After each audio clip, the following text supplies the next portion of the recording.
The entire landscape of the highly anticipated Superman movie just changed.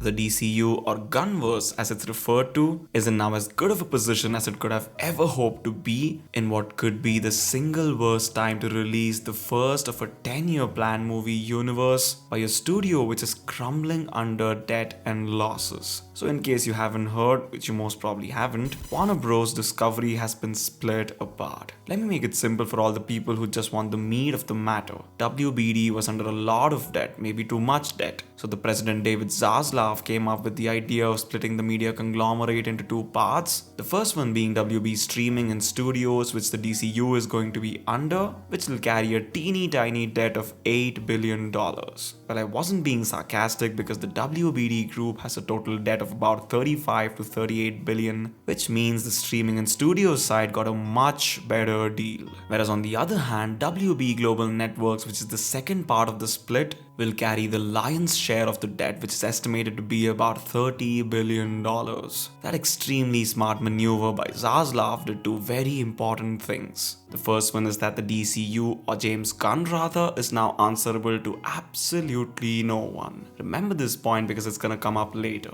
But James Gunn and Peter Safran just got a lot more powerful, and they now have a lot more leg room to stretch the budgets for upcoming projects like Supergirl and Wonder Woman, which in turn means their ambitions have no financial ceiling, or a very high one at least. Gunn also has all the authority now, as there will be virtually zero interference from the cable and legacy divisions, as they are now a separate entity. So he can make the most ambitious projects one could dream of and do it without any compromise with the creative vision. The second thing, Superman 2025 could afford to fail. With the bulk of the legacy debt now under WB Global Networks division, the DCU could take a hit if the film underperforms and still keep going for a good bit. So Zaslav has basically cleared a wide path for James Gunn to take the expressway to success. As great of a news as that is for James Gunn and Peter Safran, we have to understand that that's where the good news ends.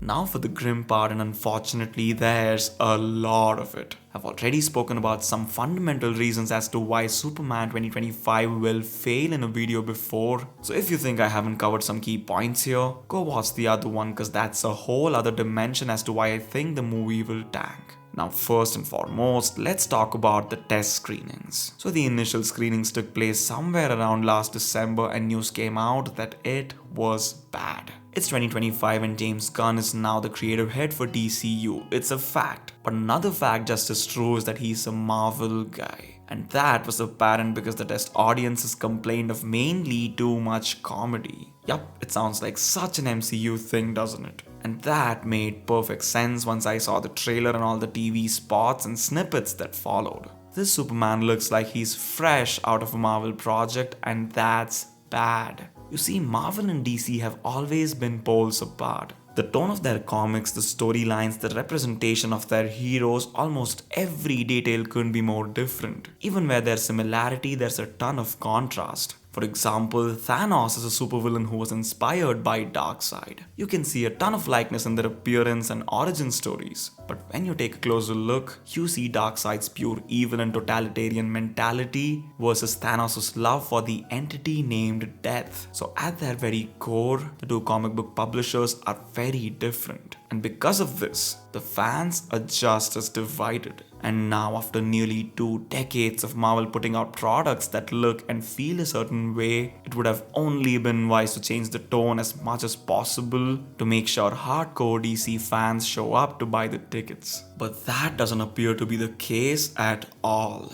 And on top of that, the test audiences also seem to complain of tonal inconsistencies, uninspired action set pieces, and too much emphasis on the role of Crypto the dog.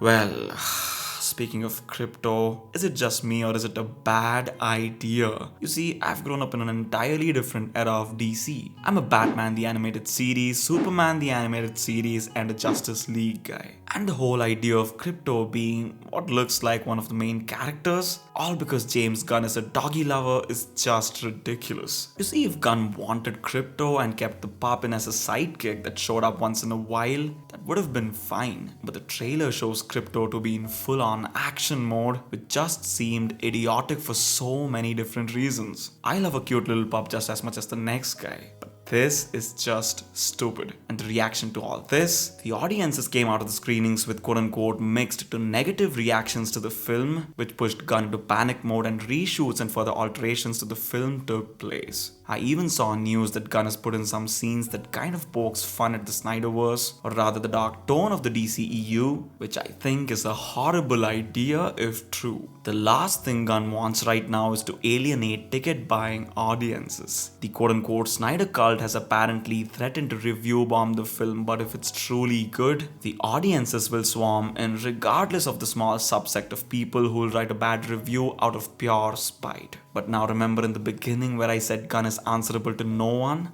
Well, that actually is a double-edged sword. Because after all these ego moves, if his movie tanks, it'll be entirely his fault. Now for the other issue, because initial box office projections estimate that the film will make between 90 to 125 million on the opening weekend. Those numbers are solid. The problem though is that the movie needs between $500 and $700 million to break even. Yup, another Hollywood project which is made with a ridiculously large budget and with an equally ridiculous marketing cost, which needs to make a stupid amount of money to just break even. Which begs the question, when will Hollywood ever learn? This is where I think Khan should have taken it a bit easy. Blowing a monumental $225 million on the first film of a shared universe with a bad history, might I add, was a mighty risky move. And with that kind of a first weekend box office projection, the film needs out of this world reviews and extraordinary word of mouth to make anything north of 600 million. Because you see, Superman's a big name, but only in the US markets. Whereas on the other hand, the international market is a totally different ballgame. Because the foreign audiences aren't that big on Superman, and why will they be? An all-American superhero wearing the colors of the USA's flag couldn't possibly win over the Russians or Asians, especially since there haven't been any big projects in the past that would get the aforementioned audiences excited for a new film. And on top of that, David Corenswet is almost a rookie in Hollywood, which basically means his name is yet to be associated with box office star power.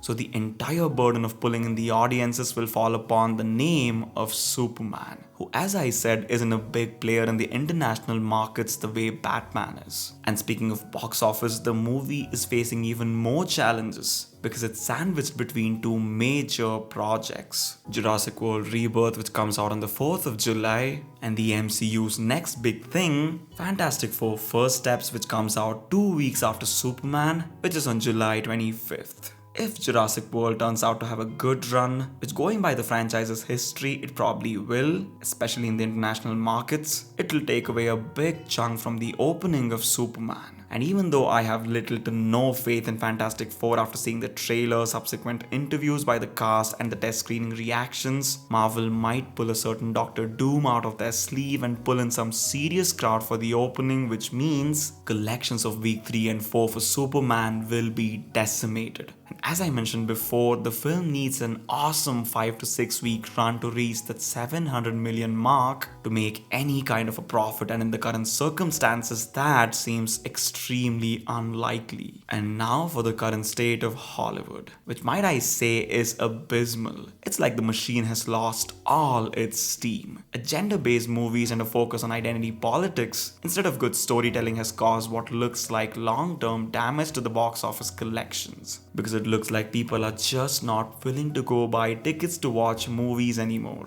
no matter how good it might be or how big of a star the lead actor is. In a summer where a massive project like Mission Impossible failed, all because of what looks to be franchise fatigue, whereas movies with fresh ideas like the Minecraft movies are minting nearly $1 billion at the box office, which makes me wonder how James Gunn's Superman plans to turn a profit, especially when serious genre fatigue has set in. And to top it all off, the upcoming lineup for DCU looks pretty bleak because the next project to come out of the studios is Supergirl. It's like they're totally oblivious to the fact that if they make Kryptonians so damn common, it'll take away big time from the special status that Supes holds in the DC world. Oh, but it gets better because after that we're getting Clayface and the Authority. Yay! A second-rate Batman villain and a group that even a 2-decade DC guy like me is oblivious about. And it looks like a long shot to think people will turn up to watch these no-name characters, which are portrayed by newbie actors. Strictly speaking, on paper, this looks like a stupid idea. But David Zaslav calling Supergirl a part of DC's Big Four, it just blows my mind as to how oblivious these people are to their own products. Because all the DC fans know there's no Big Four. There's the Big Three, which is Superman, Wonder Woman, and Batman. And even if there was a Big Four, there are major players like the Flash, the Green Lantern, and Martian Manhunter who would be in the running for the fourth spot well before Supergirl. So this whole idea that the top brass of these companies don't even know about the products that they are selling, well, it makes them seem pretty disingenuous. Well, D-Day is approaching real soon and we'll find out what's gonna happen before long. And although I'm cautiously optimistic about Superman 2025, all the evidence points to one thing which still stands, that Superman 2025 will fail. That's it for today, people. I'm gonna go have a slice of blueberry cheesecake.